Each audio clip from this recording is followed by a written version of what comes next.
In the ancient city of Jerusalem, where history mingled with the scent of spices and the echoes of prayers, a man walked with determination through the crowded streets. His name was Jesus, a carpenter's son turned teacher, whose words stirred hearts and challenged traditions. But on this particular day, as the sun cast its golden glow over the city, Jesus bore a burden heavier than any he had known before. With each step, Jesus felt the weight of the cross pressing down on his shoulders, a symbol of the suffering and sacrifice that lay ahead. The crowd that had once hailed him as a hero now jeered and mocked him, their voices blending with the clamor of the marketplace. Yet amidst the chaos, Jesus remained steadfast, his gaze fixed on a higher purpose. As Jesus reached the hill called Golgotha, his body weakened by the ordeal, Roman soldiers seized him and nailed him to the wooden cross. The pain was excruciating, yet Jesus endured it with a quiet dignity, his thoughts consumed not by his own suffering, but by the fate of those he loved. As the hours passed, the sky darkened, and a sense of foreboding settled over the land. Yet even in the midst of darkness, there remained a glimmer of light, a hope, that refused to be extinguished.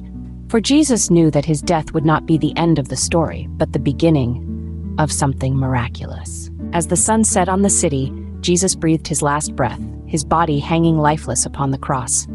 The earth trembled, and darkness enveloped the land, as if mourning the loss of its beloved son. Yet even in death, Jesus' spirit remained alive, his message of love and forgiveness echoing through the ages. In the heart of the city, a group of women gathered, their faces streaked with tears as they mourned the loss of their beloved teacher. Among them was Mary Magdalene, whose life had been forever changed by the man she had come to love and follow. With trembling hands, she reached out to touch the cold stone of the tomb where Jesus had been laid to rest, her heart heavy with grief. But as Mary knelt before the tomb, she felt a sudden warmth wash over her, and her heart skipped a beat.